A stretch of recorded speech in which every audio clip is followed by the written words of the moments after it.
नमस्कार दोस्तों, मैं आप सभी का चिरपरिचित दोस्त उपस्थित हूं आप सभी की सेवा में एक बेहद ही महत्वपूर्ण जानकारी को लेकर के। आइए आज हम सभी धनिया से होने वाले फायदों के बारे में जानते हैं। जी हां, कोरिएंडर भारत में धनिया और अमेरिका और यूरोप के कुछ हिस्सों में सिलेंट्रो के नाम से जाना जाता है। इस जड़ी बूटी का उपयोग पूरी दुनिया में व्यापक रूप से व्यंजन में मसाला के रूप में और गार्निश के लिए किया जाता है। इसका वैज्ञानिक नाम कोरिएंड्रम सैटाइवम है। इसमें 11 घटक, 6 प्रकार के एसिड, खनिज और विटामिन पाए जाते हैं जो इसे बहुत फायदेमंद बनाते हैं। आमतौर पर इसका उपयोग व्यंजनों में कच्चे या सूखे रूप में किया जाता है। सूखा धनिया संपूर्ण रूप में और पाउडर दोनों रूपों में पाया जाता है।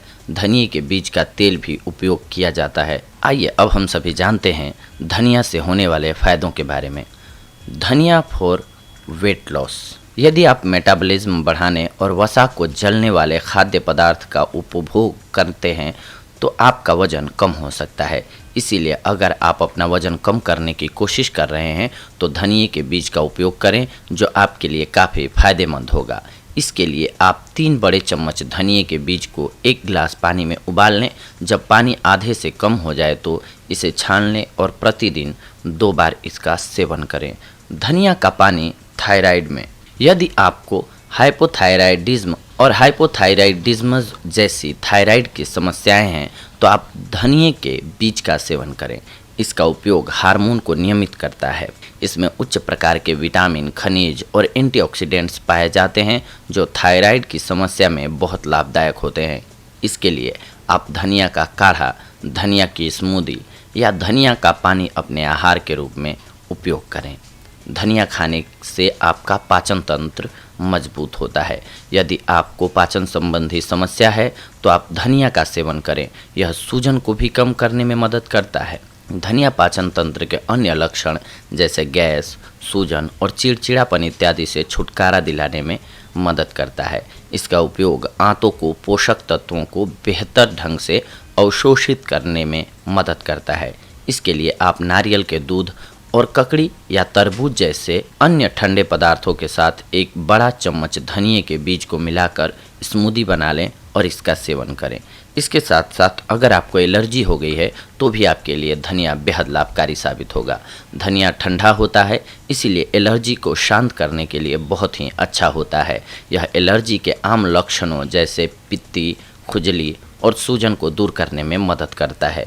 इसे त्वचा पर उपयोग करने के लिए 1 चम्मच शहद और आधा चम्मच पीसे हुए धनिए को मिलाकर पेस्ट बना लें। इस पेस्ट को प्रभावित क्षेत्र पर लगाएं और 5 से 10 मिनट के बाद धो लें। यदि आपके मुंह या गले में सूजन है तो धनिए के बीज की चाय आपके लिए बहुत ही लाभदायक होगी।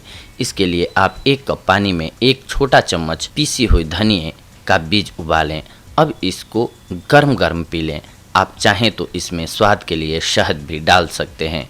आप धनिए के बीज को ठंडे खीरे या अजवाइन के डंठल के रस में मिलाकर भी सेवन कर सकते हैं। इसके अलावा अगर आप गठिया रोग से पीड़ित हैं तो भी आप धनिए का प्रयोग कर सकते हैं। धनिया के एंटी इन्फ्लामेटरी गुण के कारण इसका उपयोग गठिया से राहत पाने के लिए भी किया जाता है। इसके लिए आप शिया मक्खन, नारियल का तेल या फिर अपने पसंदीदा खुशबू रहित लोशन में आधा छोटा चम्मच धनिया के बीज का पाउडर मिलाकर लेप लगाएं। यह बहुत ही फायदेमंद होगा। धनिया के बीज का तेल भी गठिया में लाभकारी होता है। इसके लिए आप 1 बड़ा चम्मच नारियल तेल, जैतून का तेल या अंगूर के बीज के तेल में 5 बूंद धनिए के तेल को मिलाकर अपने जोड़ों पर मालिश करें या फिर आप दूसरे एंटी इन्फ्लामेटरी तेल जैसे लोबान का तेल, ट्री ऑयल, तेज पत्ते का तेल, नींबू का तेल भी मिला सकते हैं। धनिया के औषधीय गुण मासिक धर्म में भी बेहद कारगर साबित होते हैं। अत्यधिक मासिक धर्म के प्रवाह से पीड़ित महिलाओं को उबले धनिए के बीज के पानी का सेवन करना चाहिए। यह रक्त स्राव को नियंत्रित करता है। धनिया में मौजूद आयरन रक्त की कमी को पूरा करने में मदद करता है। यह शरीर में ऊर्जा के स्तर में भी सुधार करता है। धनिया के बीज के फायदे डायबिटीज में भी बेहद ही कारगर साबित होते हैं दोस्तों। धनिया का बीज इंसुलिन की गतिविधि को बनाए रखते हैं और रक्त में ग्लूकोज के स्तर को कम करता है। अतः स्रावी ग्रंथियों पर धनिया के उत्तेजक प्रभाव के कारण अग्न्याशय में इंसुलिन का स्त्राव बढ़ता है। यह अन्य सामान्य चयापचय कार्यों के ठीक से होने के लिए रक्त शर्करा के स्तर को तेजी से कम करता है। इसके लिए आप धनिया पाउडर या धनिया बीज का उपयोग सूप, अचार, रस में कर सकते हैं। आप धनिया के पानी का भी उपयोग कर सकते हैं। इसके लिए आप 10 ग्राम कुटे हुए धनिया के बीज को पूरी रात पानी में भिगोने के लिए रख दें और सुबह उठकर उस पानी को पी लें। हरे धनिये के बीज के लाभ: आँखों की खुजली मिटाने के लिए। धनिया के बीज में उच्च एंटीऑक्सीडेंट गुण होते हैं जो आँखों में खुजली, लालिमा और सूजन को कम करने में मदद करते हैं। धनिया के बीज में एंटीबैक्टीरियल गुण पाए जाते हैं जो नेत्र श्लेष्मा शोथ जैसे संक्रामक रोगों से आँखों की रक्षा करते हैं। अगर आपको कंजक्टिवाइटिस की समस्या है तो इसके लिए धनिया के बीज के काढ़े से अपनी आँखों को धोएं। इसके अलावा आँखों की विभिन्न समस्याओं से छुटकारा पाने के लिए प्रतिदिन खाली पेट धनिये का सेवन करें। इसके अलावा साबुत धनिया के फायदे त्वचा के लिए: धनिया में कीटाणुनाशक, विषहरण, एंटीसेप्टिक, एंटीफंगल और एंटीऑक्सीडेंट गुण होते हैं जो एक्जिमा, सूखेपन और फंगल संक्रमण जैसे त्वचा विकारों को साफ करने में मदद करते हैं। जैसा कि पहले हम आपको बता चुके हैं कि धनिया कई एंटीऑक्सीडेंटों में समृद्ध है जो त्वचा की कोशिकाओं को नुकसान पहुंचाने से फ्री रेडिकल्स को रोक सकते हैं। विटामिन ए एक महत्वपूर्ण घुलनशील विटामिन और एंटीऑक्सीडेंट है जो बलगम झिल्ली और त्वचा स्वास्थ्य बनाए रखने के लिए महत्वपूर्ण है। विटामिन सी एक शक्तिशाली प्राकृतिक एंटीऑक्सीडेंट है जो फ्री रेडिकल्स से लड़ता है। इस वजह से उम्र बढ़ने के लक्षणों को रोकने में ये मददगार साबित होता है, जैसे लूज स्किन, झुर्रियाँ, रंजकता, इन सब को दूर करता है। इसके अलावा धनिये का रस जो है वो बालों के लिए भी बेहद लाभकारी साबित होता है।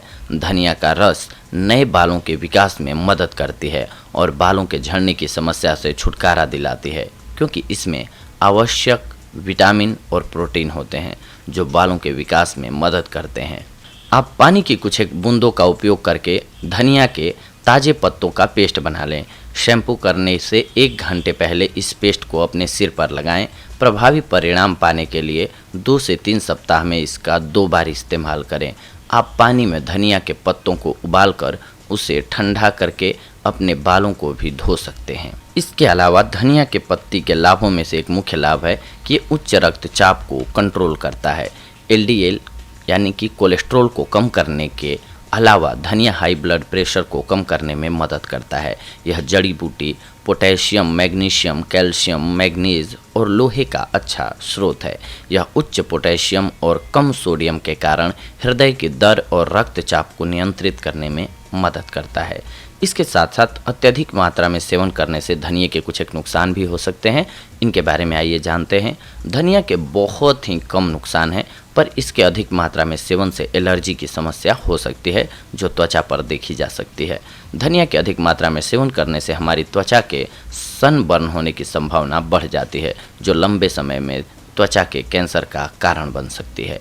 गर्भवती महिलाओं को धनिया का सेवन नहीं करना चाहिए जब तक इसके ऊपर पूरी तरह से रिसर्च ना हो जाए। हालांकि कुछ महिलाओं ने दावा किया है कि धनिये के सेवन से स्तन के दूध में वृद्धि होती है। तो दोस्तों, ये थी आज की हमारी जानकारी आप सभी के लिए। लेकिन इसके साथ साथ आपको एक बात का ख्याल ऑलवेज रखना चाहिए, क्योंकि हमारा स्वास्थ्य जो है वो सबसे बेशकीमती धन है हमारे लिए। अगर हम स्वस्थ हैं तो दुनिया के हर एक चीज़ हमारे लिए खूबसूरत है। अगर हमारी बॉडी में कोई भी बीमारी घर कर जाती है, आ जाती है, तो हमारे लिए दुनिया की सारी चीज़ें बेकार हो जाती हैं। इसीलिए सबसे पहले अपने शरीर को स्वस्थ रखना ज़रूरी है। इसके लिए आप उचित मात्रा में पानी का सेवन ज़रूर करें और इसके अलावा अपनी डाइट को ऑलवेज बैलेंस्ड रखें। अगर आप अपने खान पान में नियमित रूप से बदलाव करके हर एक चीज़ को शामिल कर रहे हैं जो कि ज़रूरत होती है, जब शरीर में आपको पता चल रहा है कि मैंने लगातार बहुत दिनों से केवल मीठा मीठा खाना ही खाया है, तो स्वाभाविक सी बात है कि जो आपको चाहिए होगा, विटामिन सी चाहिए होगा, वो नींबू से मिलेगा। आप केवल मीठा खा रहे हैं कुछ एक दिनों से लगातार, तो उसकी कमी तो हो ही रही है शरीर में। इसीलिए अपनी डाइट को बैलेंस रखना ज़रूरी है। सुबह से शाम तक के खाने में ऐसा प्लान बनाएं या डाइट चार्ट बनाएं जिसमें कि हर एक चीज़ शामिल हो, जिससे आप स्वस्थ रह सकें या आपको स्वस्थ रहने में मदद मिल सके। तो दोस्तों, ये थी आज की हमारी जानकारी आप सभी के लिए। अगले एपिसोड में हम आप सभी से जुड़ेंगे एक और बेहद ही महत्वपूर्ण जानकारी को लेकर के। तब तक के लिए धन्यवाद। नमस्कार दोस्तों।